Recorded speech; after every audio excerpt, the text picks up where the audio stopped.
Paz do Senhor, queridos. AD Guarani.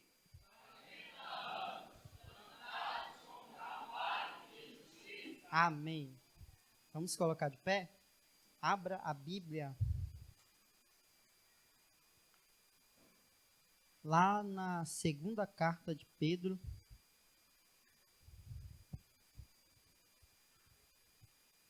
No capítulo de número 3, no verso de número 7 até o 10.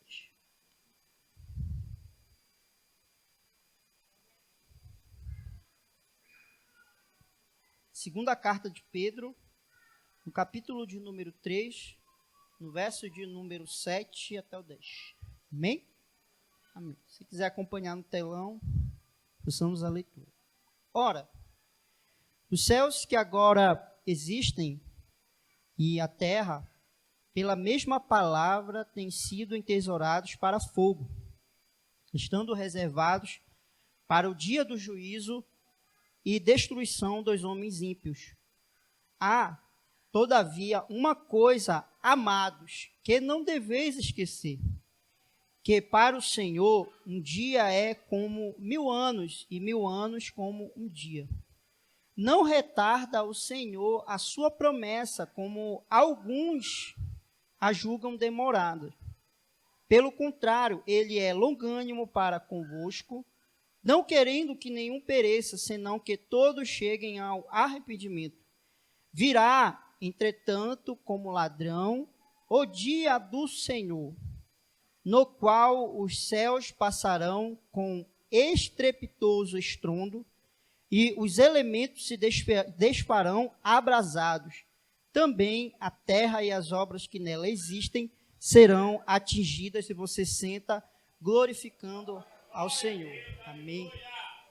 Pai, obrigado, Senhor, pela oportunidade de estar aqui ministrando a Tua palavra. Fala com a Tua igreja, Senhor, conforme a necessidade no coração de cada um. Amém? Queridos, eu acho muito lindo a forma como o pastor Pedro escreve esta carta aqui, com palavras que eu chamo, com uma preocupação, e uma preocupação pastoral. A gente sabe, a gente lembra do episódio em que Pedro está com Jesus na praia.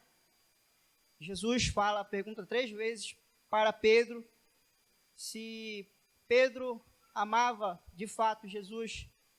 E Pedro diz as 3 respostas que sim, ele amava. E Jesus diz para ele, então, apacenta as minhas ovelhas. Assim, Jesus dizendo que ele seria pastor de ovelhas. E líder também, né, da igreja da sua época. Mas eu acho muito legal a forma como ele escreve para a igreja. Obrigado, querido.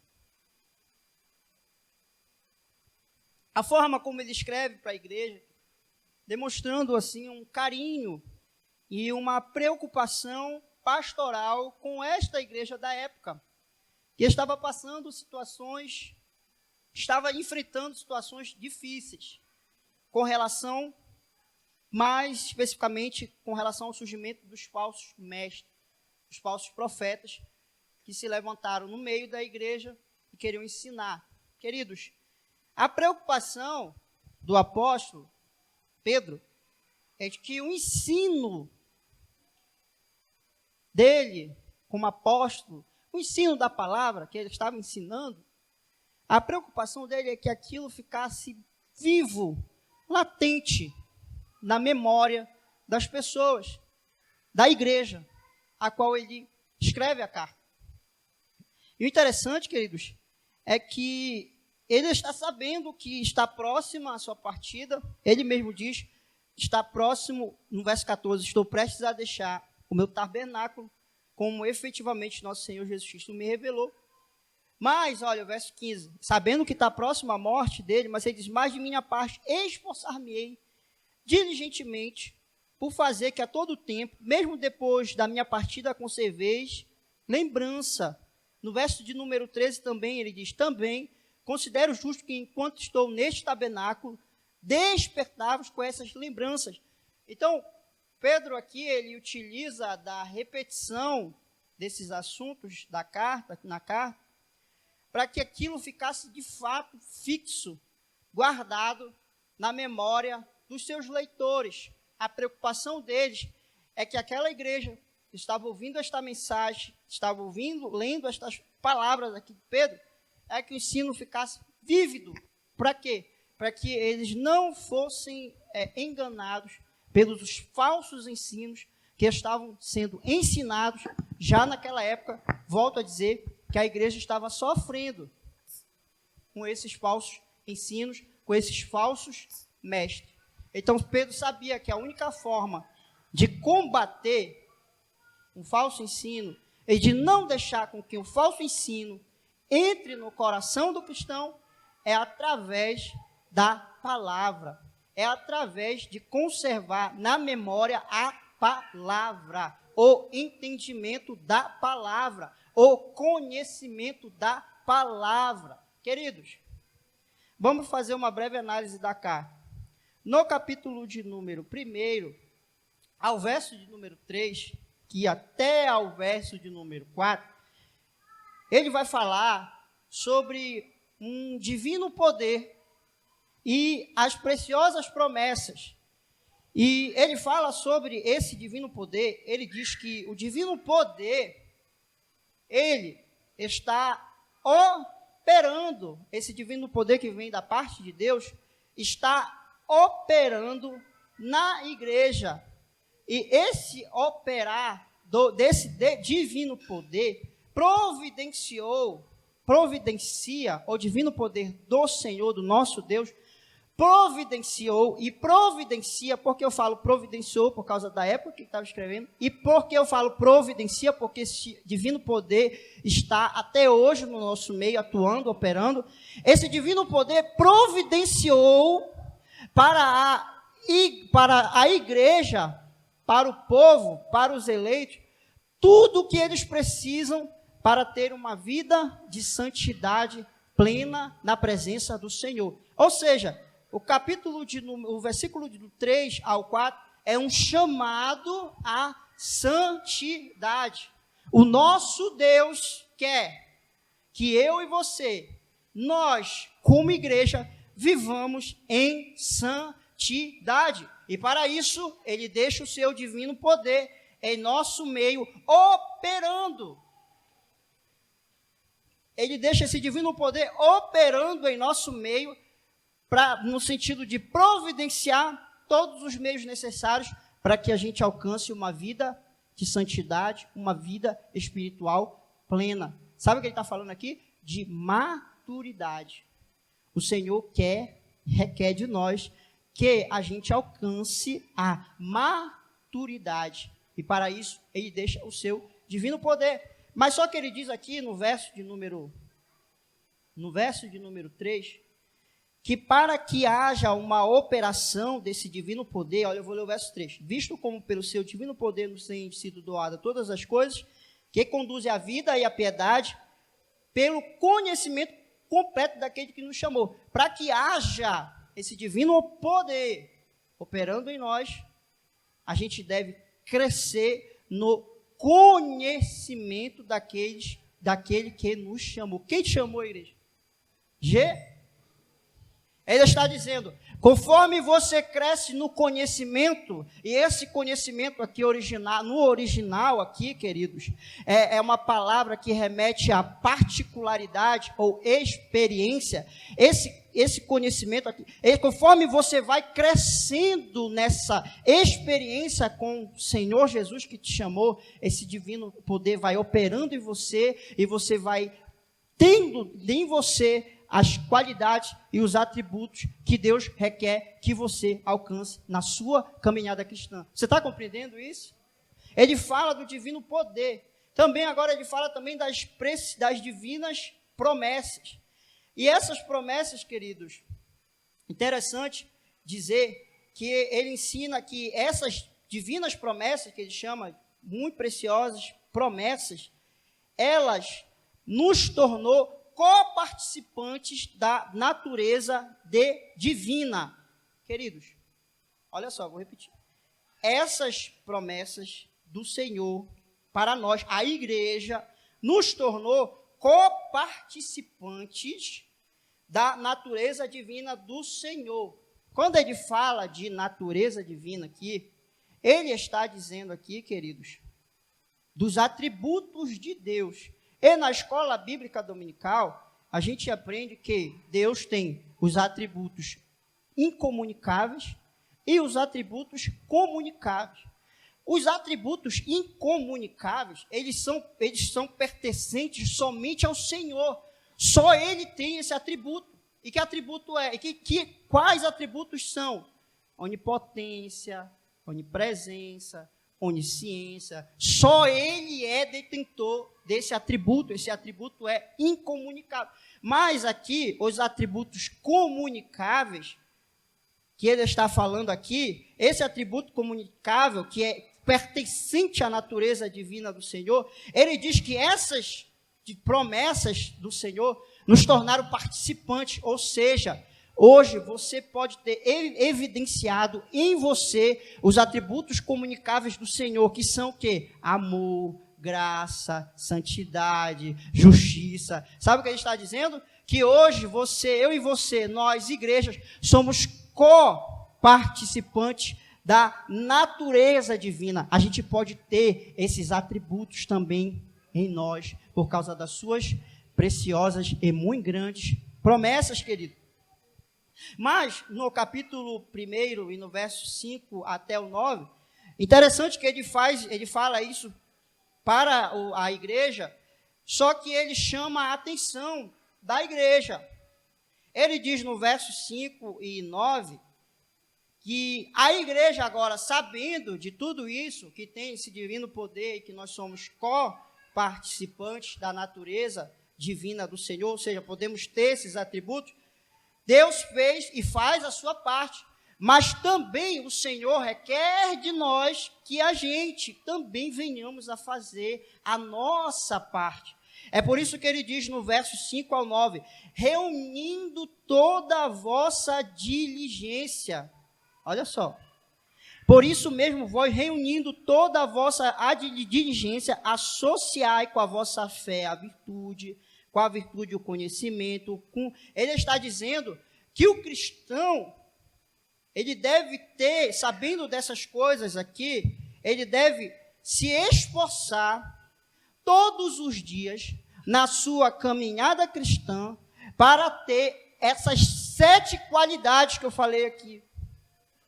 Ah, mas é difícil, é impossível. Não, não é impossível, é difícil sim.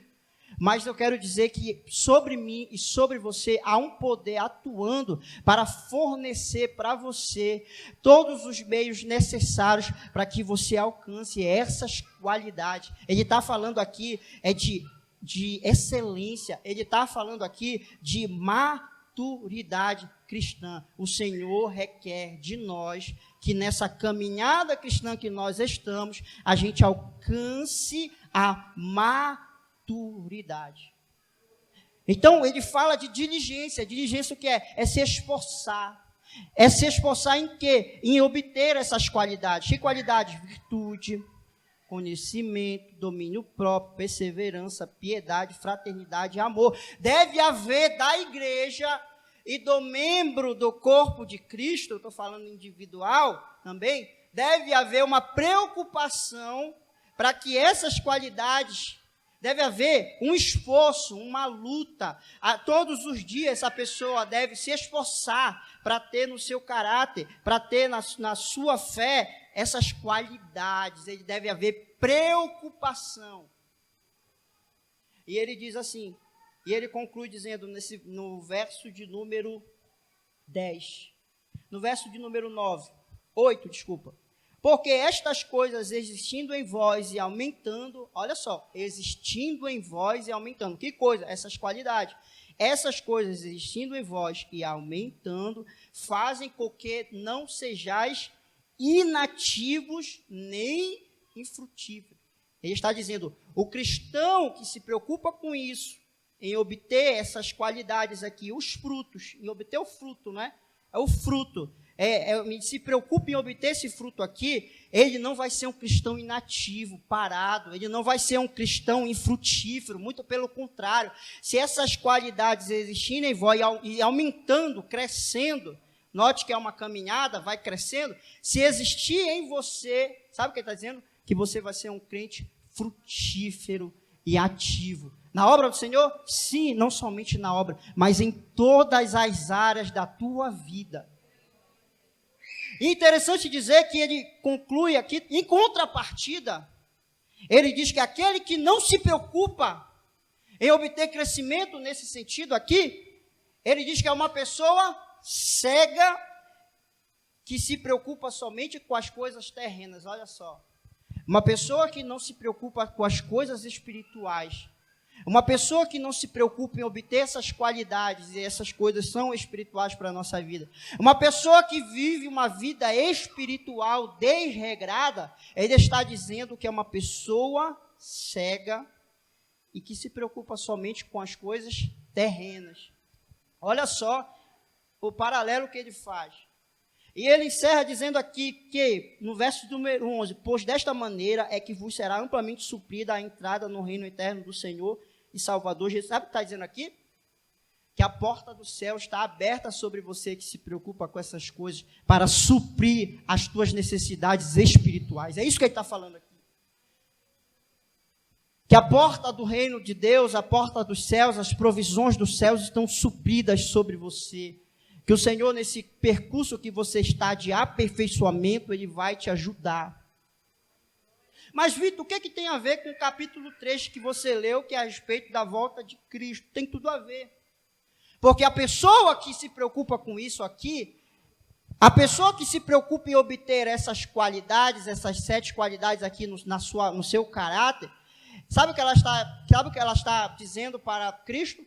Eu estou aqui procurando me aperfeiçoar, mas ao mesmo tempo que eu estou procurando me aperfeiçoar, eu estou aguardando a tua volta, Senhor, porque estou me preocupando com a minha vida espiritual. Aqueles que aguardam a volta de Cristo se preocupam com as coisas espirituais, com as coisas concernentes ao reino. Você está entendendo, querido?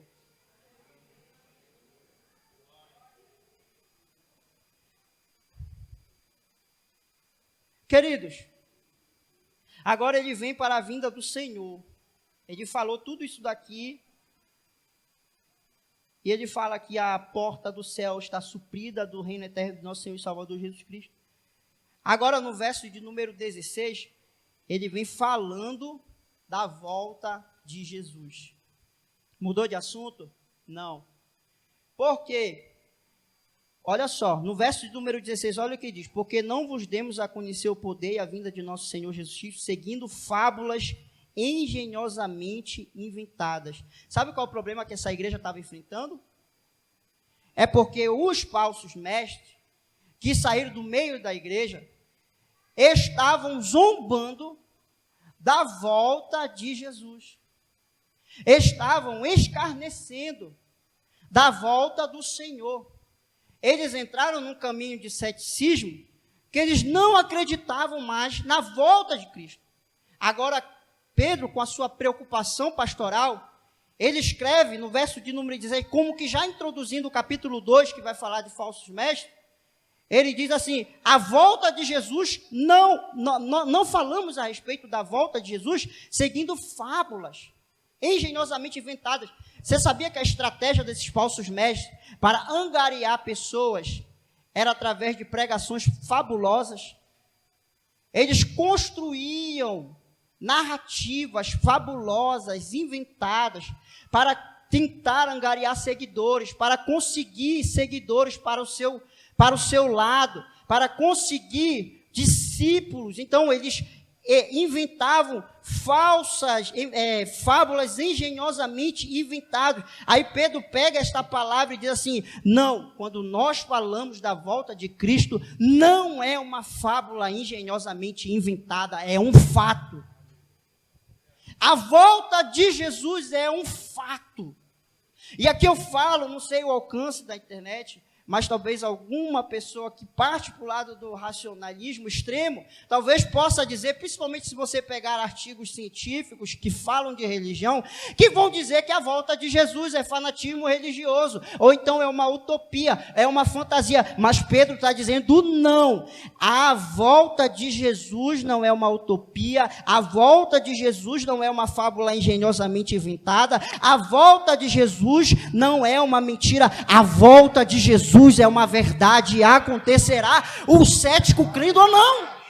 O cético crendo ou não, Jesus vai voltar, queridos, isso não é minha história da carochinha.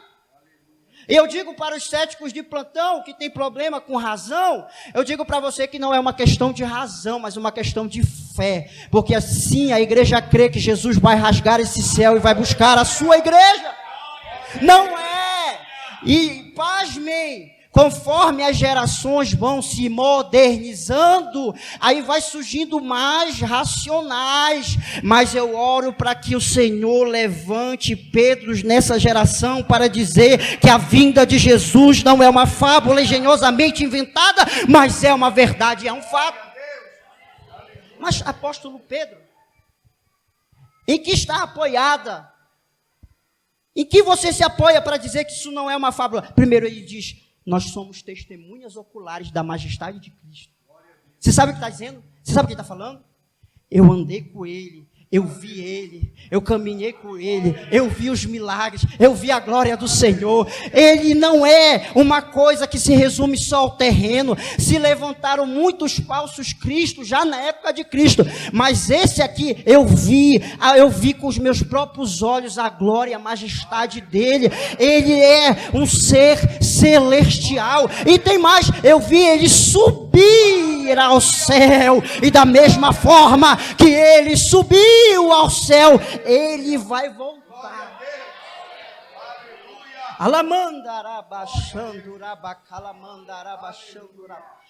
Queridos, ele diz assim, nós vimos, os apóstolos, ele está incluindo aqui o apóstolo, todos os apóstolos, até Paulo, ele está dizendo, nós vimos a majestade do Senhor, ele é um ser glorioso. Outra coisa, quando nós estávamos no monte, naquele monte, nós vimos aquela voz que desceu do céu, lá no monte da transfiguração, em que Jesus se transfigurou, ele diz, nós vimos, eu ouvi aquela voz, e ela disse, aquela voz de Deus, disse assim, este é o meu filho amado.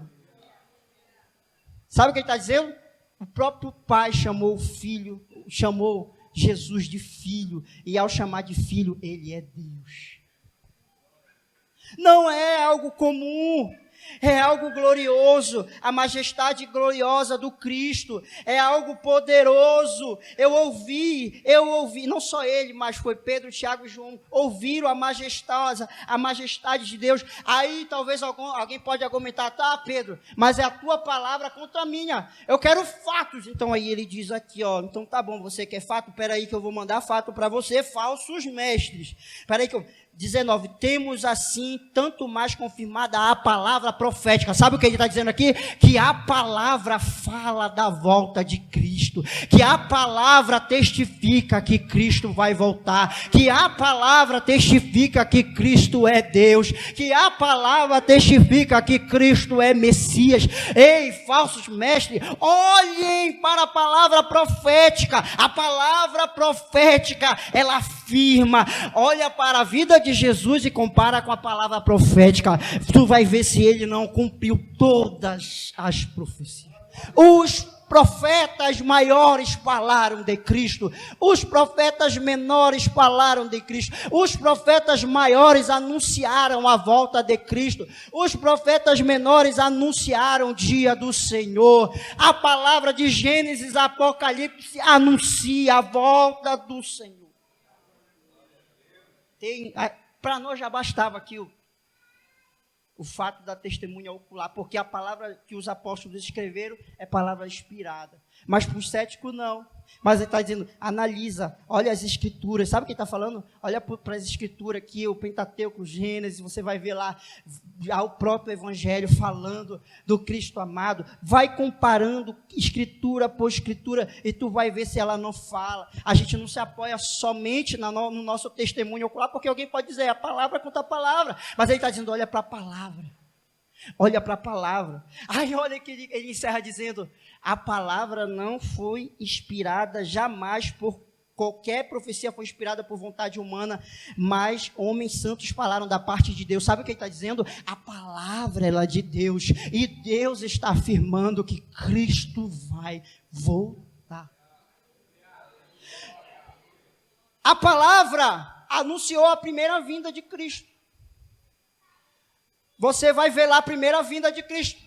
Mas a palavra também se preocupou em anunciar mais da segunda vinda de Cristo. Você sabia que existem 8 vezes mais referências da volta de Cristo do que da primeira?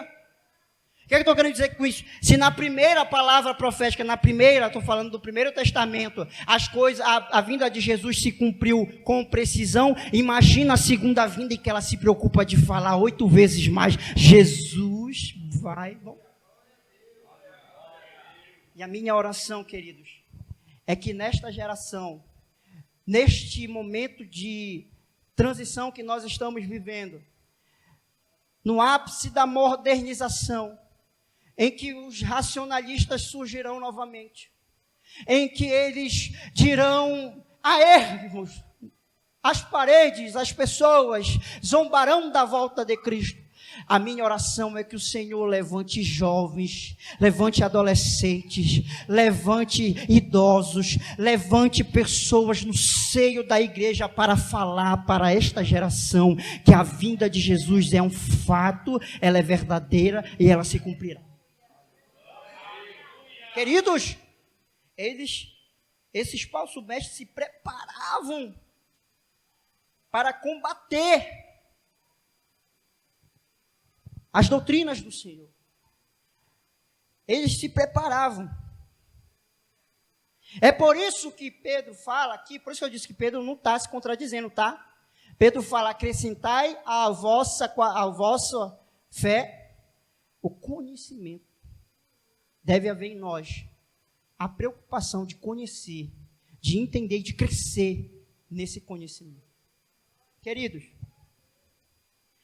eu encerro dizendo para você que no verso de número 3 ele diz que os zombadores dirão, onde está a promessa da sua vinda? Porque ele diz assim, eles dizem que desde o princípio desde o princípio está tudo como da mesma forma. Sabe o que ele está dizendo? Desde antigamente a gente ouve que Jesus vai voltar. Eu ouvi uma vez, eu vi agora recente num podcast, o pastor lá falando, o cara falou assim para ele, desde quando eu era criança, minha avó já falava da volta de Cristo, Cristo não vai voltar não. Queridos, ele está dizendo que para Deus um dia é como 1000 anos, e 1000 anos como um dia. Sabe o que ele está dizendo? Que que o fato do passar do tempo não significa a infidelidade de Deus para com a promessa, muito pelo contrário, não significa. Significa que Deus é longânimo, está dando tempo para que haja arrependimento e para chamar aqueles que vão compor. Querido, se coloque de pé. Vamos orar. Pai, obrigado, Senhor, por esta palavra, por esta oportunidade, Senhor. Prepara o nosso coração todos os dias para ter essas qualidades, Pai, e que essas qualidades surjam em nosso caráter, em nossa vida, Pai. E que todos os dias, Senhor, a gente espere e aguarde a Tua vinda.